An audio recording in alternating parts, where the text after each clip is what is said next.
What's up? What's up? Just the VGJP in the house. Okay, I made a comment on one of my videos that one of my subscribers said about something about in order for black people to move ahead or something like that, you had to get rid of the black people, I guess, who refers to as the same N-word that white people call us and stuff, or refer to us. Well, don't refer to me, but whoever get offended by the word. But anyway, I was thinking, to change a person, you don't have to really talk about, you don't really have to talk about,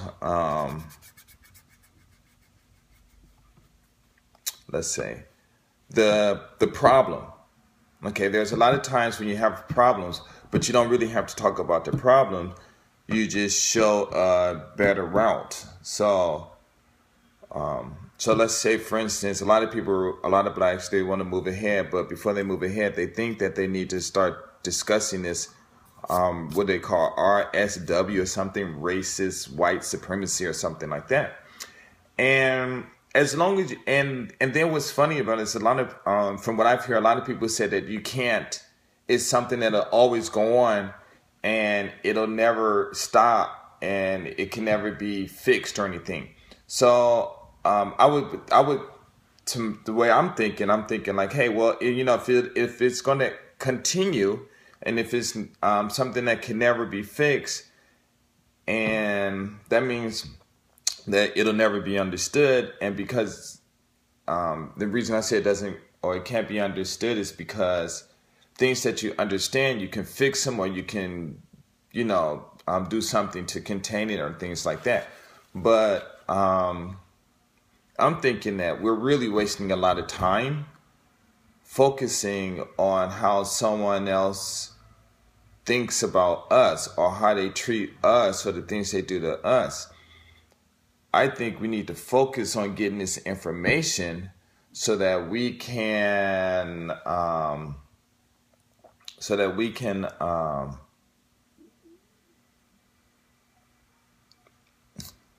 uplift ourselves to a point where those actions are just they're so small that they just become nothing. And so that's what I try to focus on in my videos and stuff. My recent videos, it's like they say black people have a problem. We do have a problem, and our only problem is that we really don't truly understand what education is all about. And I've made some videos before, falling in love with education and things like that. So what I'm saying is that in those videos, what I'm saying is, and I'm making this stuff is coming off the top of my head, so I really haven't thought about it, is that the only reason you don't understand anything is because you don't understand the meaning. Every word that comes out of your mouth, every language, everything has a description. It fits somewhere, and when it fits and when you finish, it ends up being a picture that's moving, pretty much. And that's it. Like in the English language, you have a subject, verb, and the rest of the predicate, right? So the subject is a person, place, or a noun. Well, actually, the subject actually is going to be an article, whether it's indefinite or definite article. Then the next word, if you're doing an order, it's going to be an adjective, an adverb, adjective, noun. And then you're going to have a verb. And you're only 3 verbs you can use: be, action, and auxiliary verbs. Okay? And like can and, what are the modal verbs? Can and will, those type of words. Must, shall, and may.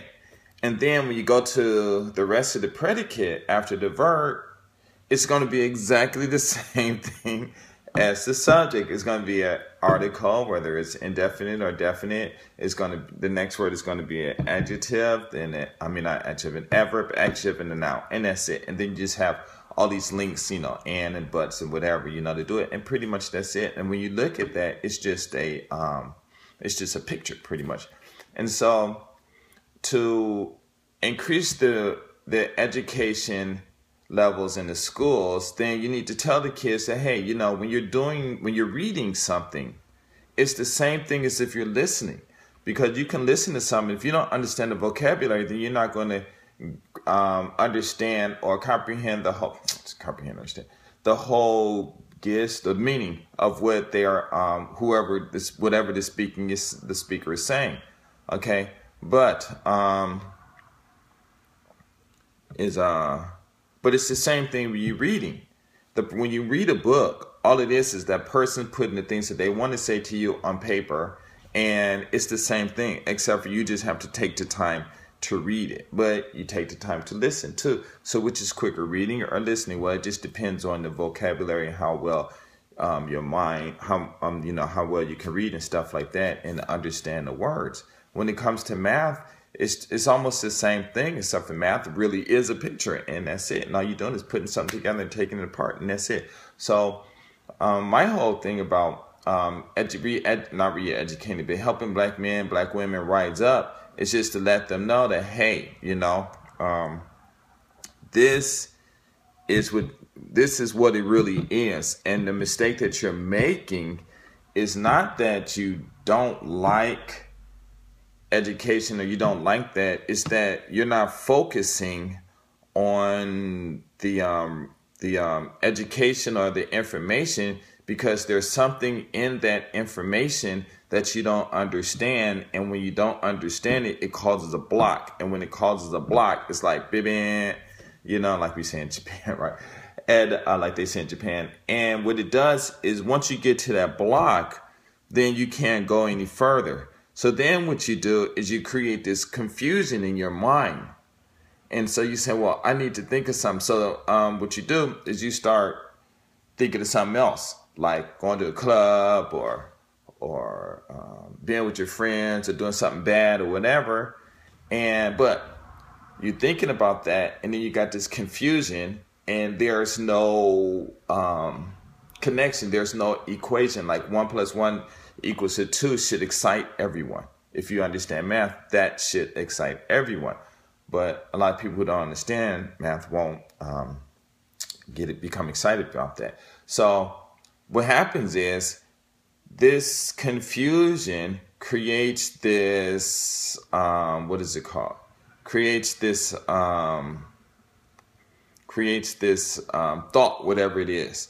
But these two don't equate. So what people do is you take away you substitute the confusion from the content or whatever word that created the confusion. Basically, it's just whatever you didn't understand, and you toss it out. And then you take your feelings and you put it in there, and you say your feelings equate whatever this is, and whatever the action is, then because when your feelings, what it is, your feelings, all your feeling does is make your body move. Period. That's all it does. When your when your hormones flow, your body has to move. It has to move, and you're feeling. That's what feelings are. So there's a movement. What is that movement? When these hormones go through your body, they have a certain reaction that they do to your body, and that same reaction is going to always happen. And with every time hormones flow through your body, you always feel good, regardless of whatever the thought is in your mind. When hormones flow, you feel good. When hormones flow, you feel good. When hormones flow, you feel good. You do something bad, you think of something, do something bad, your hormones flow, you feel good, you equate that good feeling equals to the action, then you go do the action. And that's the only thing, that's all you're doing. Okay, that's all you're doing. Let me explain it one more time. You go to school or wherever, and you come into a situation where you don't understand. Okay, and I want to just keep it at school level. You're reading something you don't understand. The best thing to do is go ask someone, get a reference book, use your iPad, iPhone, whatever, and get the meaning. But you get to that point, and then once you get to that point, it causes this confusion, and this confusion just means you don't understand, and that's it.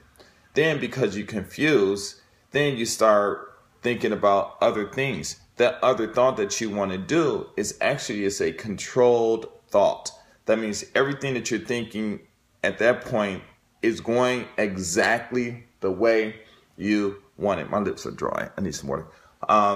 Exactly the way you want it. And that is it. So then when it does that and you still have that equation, then you say, well, this confusion does not equate to this control thought that I have. So you get rid of this, because you can always substitute your hormones or your emotions that we call in there. And what people don't understand is that your emotions are like fuel. Your adrenaline is a fuel to strengthen you, and your other hormones, they tingle and vibrate and make everything just through your body. And when that happens, then you got that good feeling.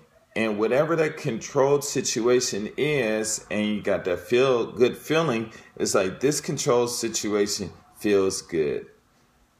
This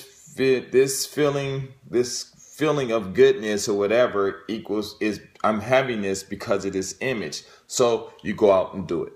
Okay? And that's where you make your mistakes. That's where black men, that's where you go out and you commit crimes. You go to the store and you shoplift a Coca-Cola for what? When you can just go out and you can, if you can grow fruit right in your home, in your backyard, and you just put it in the ground. God made a seed that all you do is have to put it in the ground and water it. And the seed already knows what to do. Once that water and that seed and that soil mix together, they're going to do exactly what, well, I don't believe in God, but anyway, whatever the Creator expected to do, what it's going to do. And it's just going to grow, and it's going to make more fruit. And that's it. And then you can take that fruit and you can squish it yourself and have fresh juice. Why would you want to go to a store and shoplift things? Most of the things that you need in the stores that you even spending your money on and going to jail for, is stuff that you really don't even need. But you say, well, I got this urge. Like Phil Valentine, he was talking about this urge. And the urge that you have is this feeling that's making your body move. And all it is just your hormones. But what you have to understand is that you have the capability of releasing your hormones when you want. And usually when you release your hormones are being released due to a controlled thought that you have in your mind. So you got this thought saying, I'm going to go to school. No, I'm going to go to the store and I'm going to shoplift this drink and I'm going to put it in my bag and the clerk isn't going to see it. But they got cameras and you're not even thinking about the cameras. The cameras there, they're watching you. Okay. And you're not even considering that. You go, oh, well, the camera's there, but they're not working that day. While I'm there, they're not going to be working. And then you go do the crime, the police come and get you, you go to jail for 5 years for shoplifting. And then you say, well, that's not good, it doesn't fit the crime. But in the other countries, you're going to get your hands chopped off or different things like that. So the whole thing is, what I'm saying is,